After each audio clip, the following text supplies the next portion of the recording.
Hi everybody, welcome to Learn Livestreaming Live. My name's John Lacey. Today on the show we're going to be talking about some content creator updates, including the exciting news about the Affinity App Suite. So that's coming up today. I'm also going to be talking about microphones and some branding opportunities for content creators.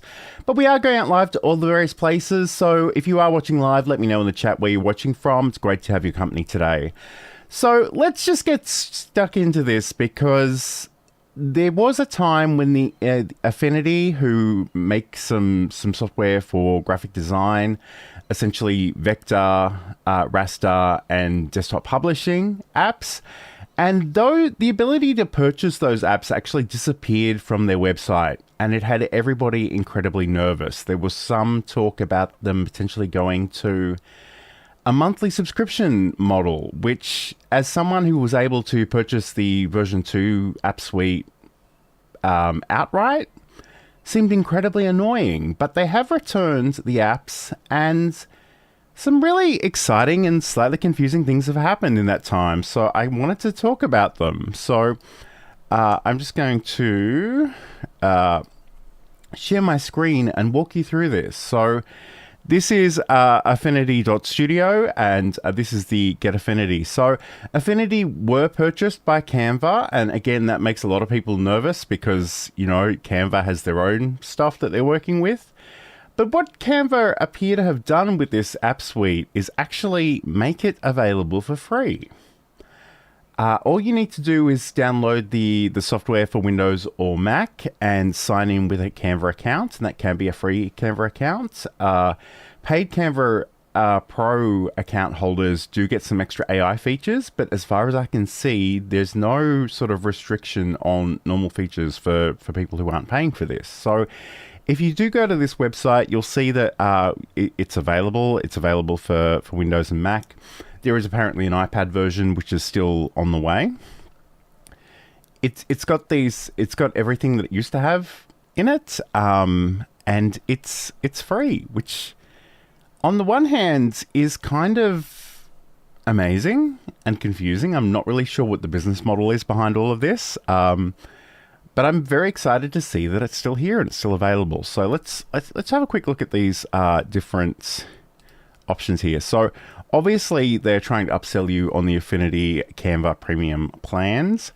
So it looks like most of this stuff is the same. The only difference is the Canva AI Studio.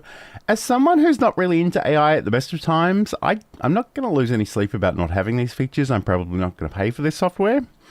But we've got things like generative fill, expand and edit, generates images and vectors, remove background and subject selection, which is interesting because I'm sure you probably can do that by other means anyway. Colorize, depth selection and super resolution, portrait blur and portrait lighting, and full AI generation history. So I guess you can go back and recreate those things, perhaps even undo some of those elements. So that's what it is. If we go to the Get Affinity, you can sign up to download.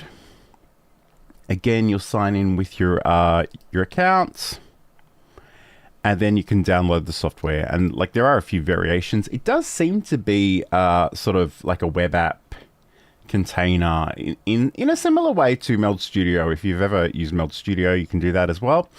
But we've got it for Mac OS. We've got for Windows. There are a few different variations of that. But what will happen is you'll actually get a app on your computer just called Affinity. And one of the things, if you're not familiar with the Affinity App Suite, it used to have 3 different programs in it: Designer, Publisher, and Photo. The interesting thing about Affinity is that they all use the same file type, and you could actually open any of them in the same app.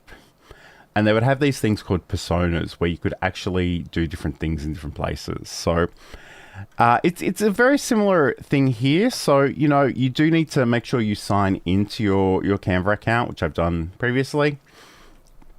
And from here, you know, there's a whole bunch of tutorials, but we can create a new document as well. And again, we can just adjust this however we want, but I think what I will do is I will just go down and find something that we can have a bit of a play with today. Canvases. So like a vertical video, for example, HD, full HD, 1080 by 1920. Great, but I kind of want that in horizontal if it's available to me. If it's not, and I must admit, this literally came out yesterday, so I haven't had a lot of time to actually play with this just yet, but it is really interesting. It's really cool. And I was playing with it last night, and I'm not actually, as somebody who paid to use the version 2 of the apps, I'm not really seeing any features missing, which is really cool and exciting. But if we go back, look, what I'm going to do, I'm just going to type something in here, go 1920 by 1080. I'm going to, RGB is a great color scheme. We can do whatever we want here. I'm going to turn the artboards on. I think that would be really cool. And let's just do that. And I'll just fill the screen here and go create my documents.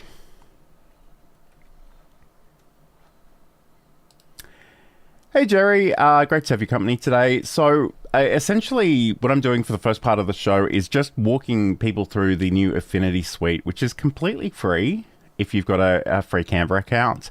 If you do have a paid Canva account, you do get these Canva AI features. Again, I'm not an AI guy, so I avoid this stuff at all costs. But this is really cool software, and I guess as somebody who used to live in the Adobe space a lot, and I don't want to live there. I don't want to spend that kind of money on subscriptions. I really loved this, and I did buy the version 2 of the apps outright. And now they've essentially made this whole thing free, so it is really, really cool. So I guess what I wanted to sort of do is just let people know, first of all, this is available, and if you do need to create images of any kind, this is probably a really good starting point. But what we might do, let's just have a bit of a play. So first of all, the main components of the original app essentially were, you know, the vector, the pixel, and the layouts, which were designer, photo, and publisher, respectively. And the really interesting thing about the way Affinity works is these things all had the same file extension. They were all the same file type. You could actually open any of them in any of the software and you get different options. In the new version of the Affinity app, they've essentially made this all one app. So you can just jump between these. So, you know, if you start with something and you want to do something with vector images, you can click on the vector persona. It'll give you different options over here. We can create different things. We can draw with the pencil. If you want to work with pixels, you can certainly do that. And if you want to work with layouts, you can click on that. It'll actually give you all kinds of options for laying out a desktop publishing type app thing. And Jerry writes, thanks for sharing this, and I'm checking this out now. Wow, I'm downloading it now. And again, like this is really, really good software, and I've been using a paid version of the previous version for a little while, and it is really, really cool. So what we might do, really briefly, and I don't like to do these things live because, you know, they never really work out, but let me just see if I can grab... I'm going to grab an image. I'm going to just drag this over here. It doesn't look too crash hot here, but that's okay.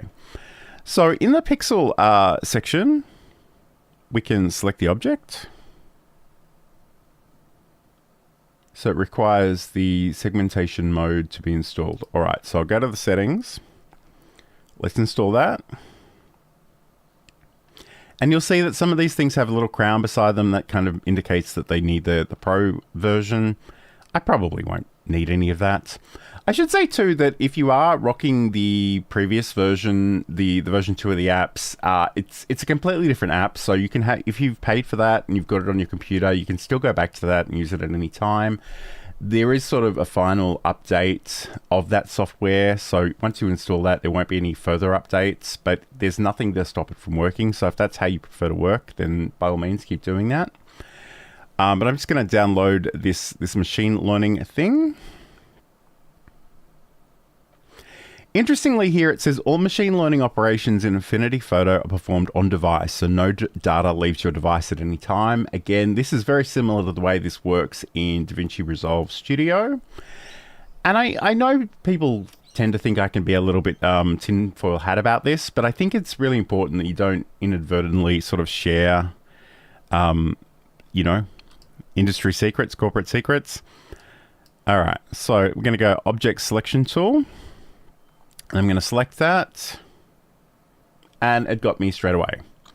So what I might need to do actually is if I create maybe another layer over here,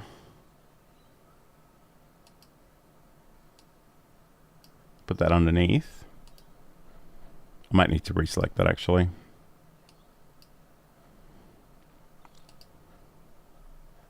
All right, so I need to make sure I'm on the right layer. All right. Actually, I can do the background as well. So look at that. Isn't that amazing? Like, what free software can you just hover over and just get rid of the background and all the foreground so simply? So I'm selecting the background. I'm actually going to just see if I can cut the background. And here, I've now, I guess it's essentially masked this out. Probably what I do want to do though is if I go to my settings, I think one of the things I kind of needed to do when I set this up was just specify that it should have a transparent background, and I don't know that I've done that here. So let me just double check. If I can do that somewhere here, documents. Anyway. It's even if I can't find this in the next little while, it's not really a big deal. So, you know, I guess, you know, this is kind of a video show. This is about live streaming, and I guess the use case here obviously is probably going to be, you know, some sort of video thumbnail. So again, let's just make sure that we've deselected, Control D. So again, I could potentially come over here and move where that is. We could, I'd actually probably jump between these modes. So I'm probably going to go back to vector now. And in vector, I'm pretty sure I can put in a shape. So we've got all these different shape tools, rectangle tool, you know, triangles, all kinds of things, pie segments, spiral tool. Spiral tool is something I use on my thumbnails a lot, I must admit. So let's just put in a solid color of some description. Again, in a real world context, you'd probably be, you'd know what your colors were. You'd actually have this stuff organized a little bit better than I do presently. One thing I will note though is, okay, I'm just going to undo that because I moved that in the wrong place. So I want this underneath the mask. So one thing, and I don't know how obvious this is, but if I go back into here and I go back into my pixel, there are actually some very fine lines at the edges of here that I'm just going to go in and I'm just gonna delete. And again, I don't know how clear that is on the stream. It may not be terribly obvious, but if you do find that there are edges that it hasn't actually grabbed, then just go in and delete them. That's fine. But the great thing about this is we can jump between these modes really easily. So if I wanted to go to layout mode, for example, and this is kind of the desktop publishing one, you know, I could very easily put in some text, and we do have the thing called the artistic text tool and the frame text tool. So if I wanted to put in some text, and I can very quickly make this, you know, 2 columns of text, and I can even go to the text menu and go insert filler text. You know, we've got something we can play around with. Again, in the layout mode, we have real text styles, so you can go and change the font and the size and the heading types and all those wonderful things. So you can play around with that. And again, you just jump between these modes. So again, if I were to maybe go to here and right click on my object. And I guess this potentially is the part where this gets a little bit tricky, because probably what I'd want to do is sort of mask this out properly so that the text could flow around it, if that made sense to do it here. And they definitely do have the text wrap options. So if I go... I guess, you know, the one difference I am finding is that some of the things are put in different places. So that potentially is going to be a thing that I'm going to have to learn. So vector view mode, pixel view mode. But, you know, it's really cool. And again, it's literally free. Like, it hurts my brain to think about, because, you know, Canva can do a lot less than this. And they're really pushing to have that as a paid thing. But all right, so I'm going to get rid of this this text. And again, probably what we would do in the real world for a video thumbnail is we'd come in and actually get some kind of what they call the artistic text tool. So we've got these two text options. Artistic text tool is really for headings, and the frame text tool is sort of for body text. So we can drag this, and I can say Affinity, and we can come up, we can change our fonts. So, you know, I like to use a lot of Open Sans in my stuff. So I will go maybe Condensed Light. And the great thing about this is this will fill the text as it is. So I can just resize it. That'll do its thing. I can duplicate that.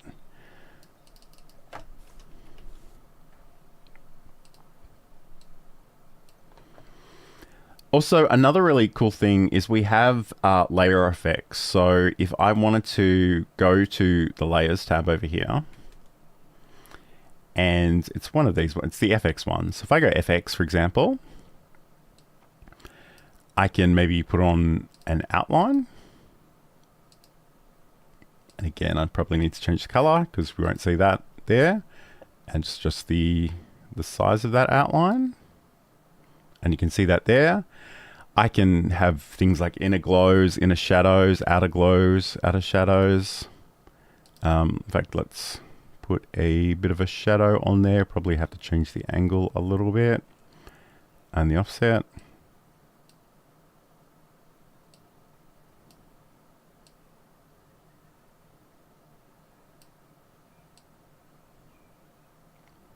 Yeah.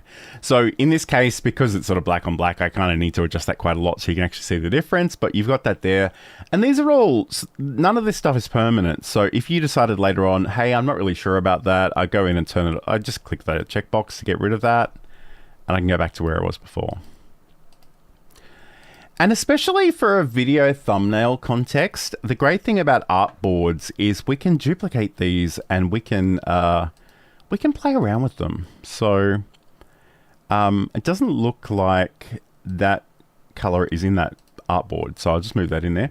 But the great thing about this is if I can right click on this and I can go duplicate. It's just behind my head, but take my word for it. And then I've got another one, so I can go Affinity version 2 for a different version of my thumbnail. The one thing I probably will need to do is sort of, at the moment, they're both on top of each other, so I can't really see that. So in this case, I will adjust the position and let's go 2000. And there we go. We can see that's moved there. And the other thing you can do is just grab the artboard tool and do that manually. But I do kind of like working with these numerical values because it's just easier to work with. So maybe in version 2, I think, I'm not really sure about this color scheme. Let's change that. Let's maybe make that orange. Again, me making up stuff here in real time is probably not great, but you know, when you have a little bit of time, a little bit more time to experiment, you can have a lot of fun with a lot of this stuff. So again, I've got my effects there. I might be like, yeah, I don't know about the outline and that, so I'll turn those off. And maybe I want to do a different font or maybe a different variation. I'll go, you know, semi-bold. And the great thing about this, I mean, obviously on YouTube, you now have the ability to test a few different variations of a video thumbnail. So you can definitely do that. But even just trying to figure out what you think will work well here, you know, it's it's a really good idea to actually spend some time figuring out what this will look like. Also, up here, we have change case. So, you know, I could retype this all in capitals, but I could equally just select that from the drop down and go all caps.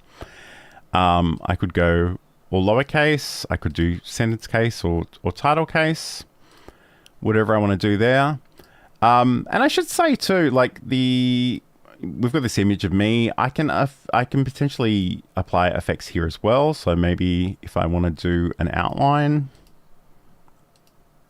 and again, it's going to default to black, so it's probably not going to be a great example. But if I maybe make this white, and again, just change the radius, and you'll see that's actually outlining me within that that frame. So it kind of gets it. And again, you know, you can change that to a solid color. You can do a contour.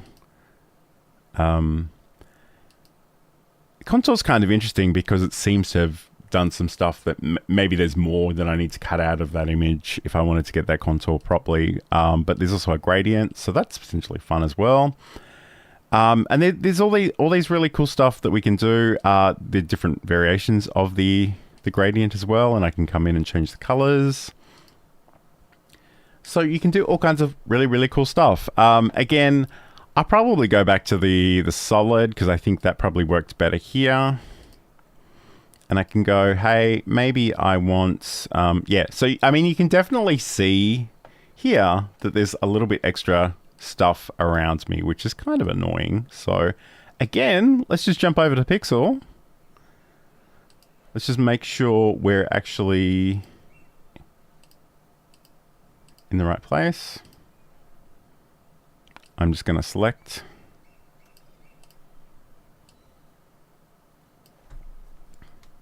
And delete. And again, you know, you can definitely zoom in and do this a little bit more, you know, a bit better if you had time. I'm just making this stuff up as I go along. There's some sort of artifacting there. Maybe I'd need to go back to where I was before and just adjust that a little bit. But to be honest, I probably wouldn't even have it in the frame anyway. I'd probably make this a little bit bigger. Probably bring in the Affinity logo somewhere here, and I can play around with this.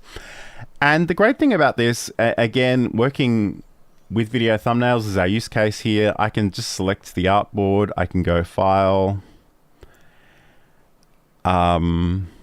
Export.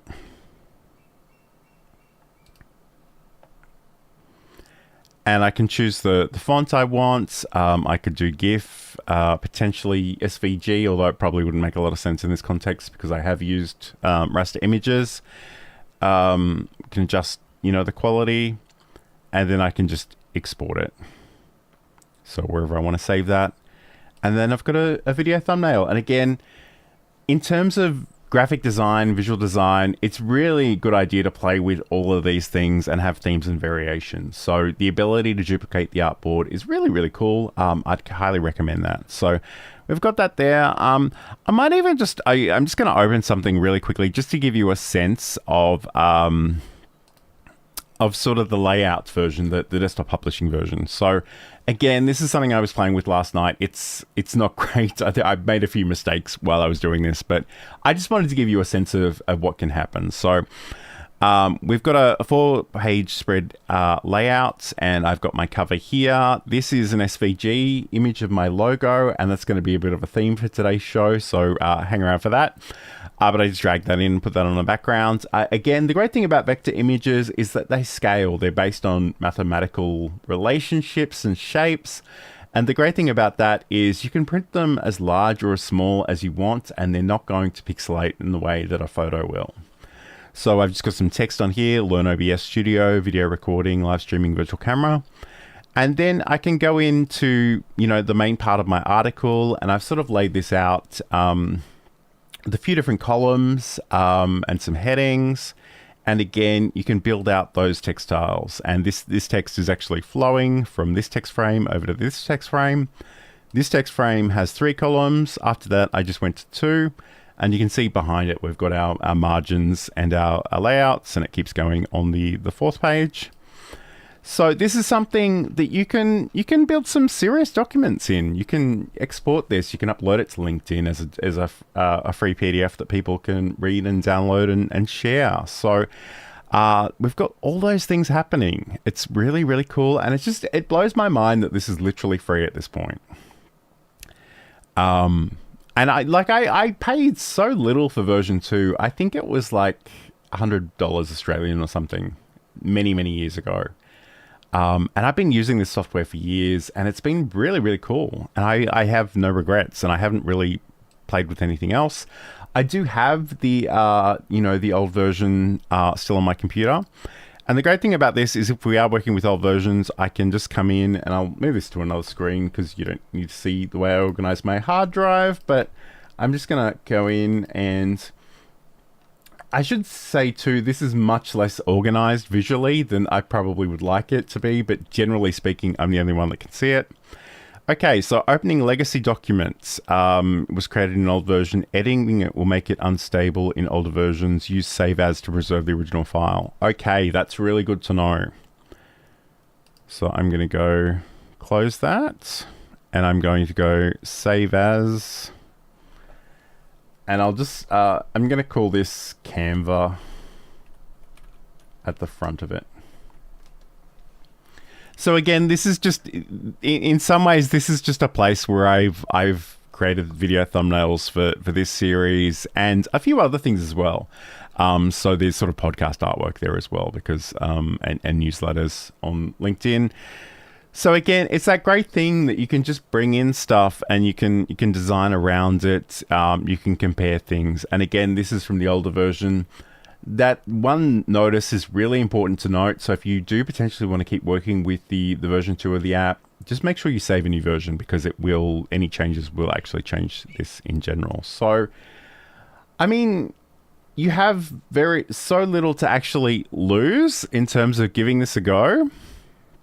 So I kind of recommend that you give it a go, because it's really nifty. And I don't know what Canva are going to do with this long term, because it seems a weird business model. Like, there are a handful of features that are AI powered that you do need to pay for, but they're not features I'm particularly interested in. So I don't really have a lot of reason to give them my money right now, which is kind of weird, but it is what it is. So check it out. And again, they keep saying everywhere that it's going to remain free, and it is available for Windows and Mac. So I'm really, really surprised by all of this, because I genuinely thought something much worse was happening here. I genuinely thought they were going to make it $100 a month to subscribe to, or something weird like that. But no, they've taken a very different approach. And I really appreciate that. This is really cool software. And again, I don't want to harp about this, because I can rant about this a little bit too often. I don't like the way Adobe have structured their offer. I don't want to pay that monthly subscription every month for the rest of the time. I don't love that. And I do have some other concerns about Adobe as a company, but we won't get into those right now. But it is just something to keep in mind, that there are other options, and some of them are really cool. And look, Affinity is amazing. DaVinci Resolve is obviously something I've been using. I never really got into Premiere Pro. I've used other tools. And I guess the audio specific one that I have used in the past is Hindenburg Pro, which again is really podcasting radio software. And I don't use that all the time anymore, because a lot of the stuff I was doing with that, I can actually do in DaVinci Resolve. But again, sometimes I think it just, it's really useful to take a step back and think about your workflows and how you can do things differently. And speaking of which, he leans forward dramatically.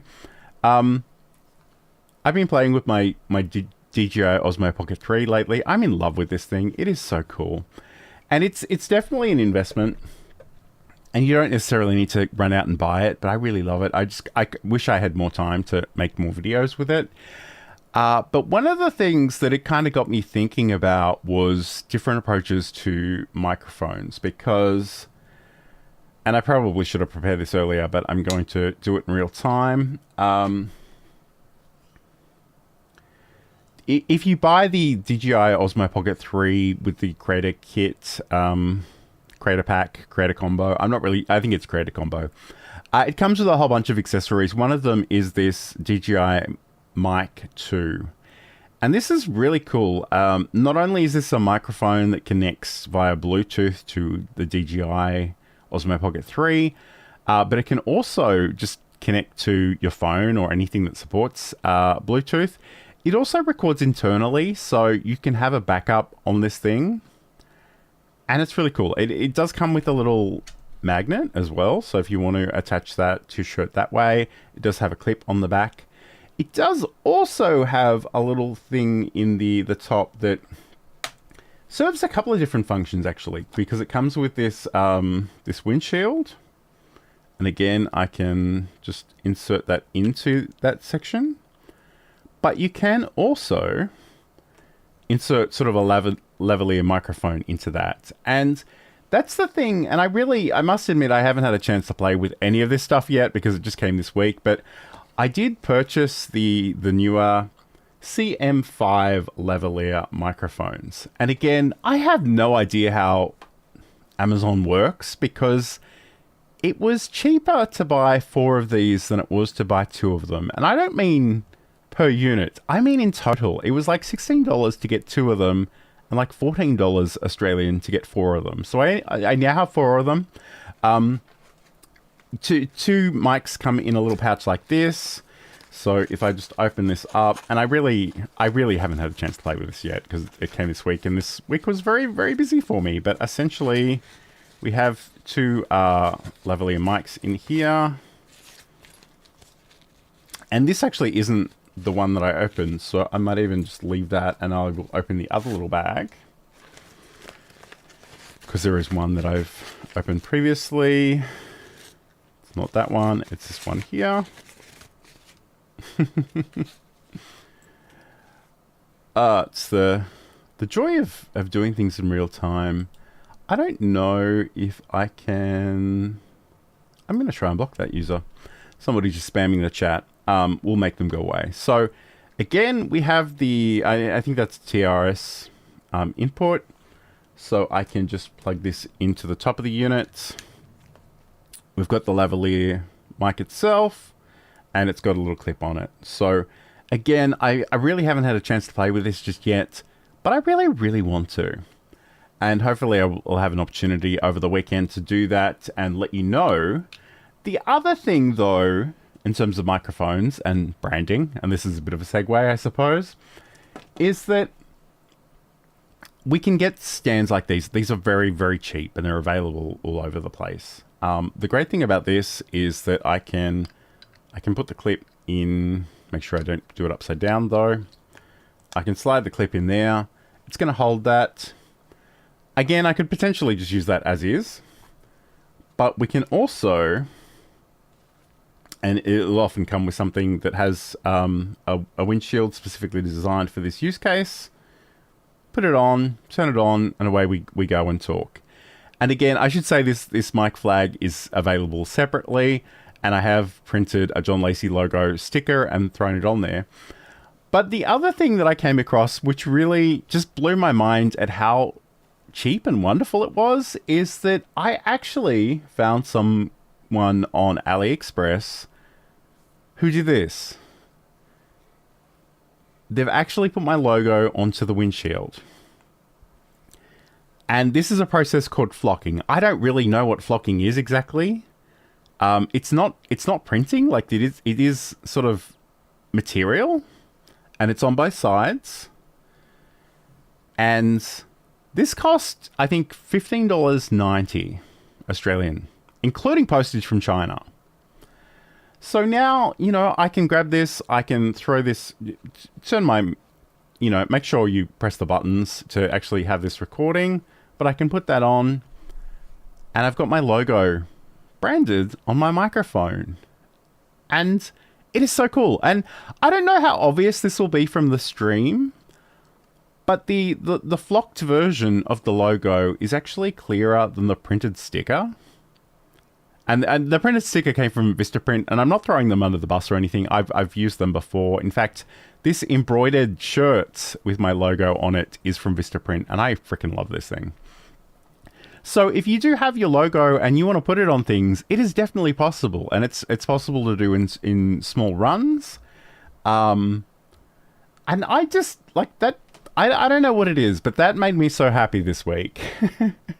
It's so cheap and it's so beautiful, and it was surprisingly quick. The thing often with AliExpress is you'll purchase things inexpensively, but they'll take a really long time to get to you. This was very, very quick by, you know, their standards. So that was sort of the other thing I wanted to mention. So I'm curious, have you ever printed, you know, merchandise? And I guess, you know, for me, a lot of this is my personal brand. This is not stuff that I'm necessarily sharing for the world as a whole. But potentially you could, if it made sense for your projects and your shows. You could create stuff that you could send to people. You could use it as gifts. You could use it as prizes, potentially. There's all kinds of really cool stuff that you could do in terms of your own merch. And again, because I'm so obsessed with my DJI Osmo Pocket 3 at the moment, this has been so much fun to play with, and I just love this. And I should say too, like I got the stickers. And the stickers are cool. They're fine. Like, they're not... If you look at them really close up, they're not as crisp as the logo normally is. But again, they were pretty cheap as well. So, I guess there are opportunities just to explore. And I think, you know, sometimes if you want to look the part, you do need to invest a little bit, but you don't necessarily need to break the bank. So... that's probably all I wanted to say about that specifically, but just think about how you can actually use your logo, your the name of your show or your content, and places that it can sort of exist outside of the digital world, because I think that can be really, really cool as well. All right, don't forget to like and subscribe. If you have been lurking out there, feel free to say hi in the chat. We'll be here for a little bit longer, but not too much longer. So again, I guess just to recap, the most important aspect of this week's show is the Affinity apps are now free. You do need a Canva account. It can be a free Canva account. You will get some extra things if you pay for the pro version, whatever they call that.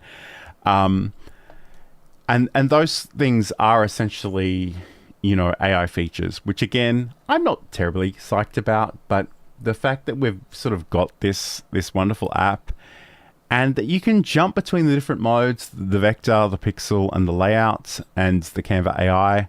Again, if you love AI features, that might be for you. I don't really care about it, to be honest. It's not really my thing. But that is definitely there. So definitely check it out if you want to. You won't have to pay. You won't have to pay every month. And I'm curious as to what the Adobe subscription goes for these days, but I'm not going to look it up. I'm not going to be snarky.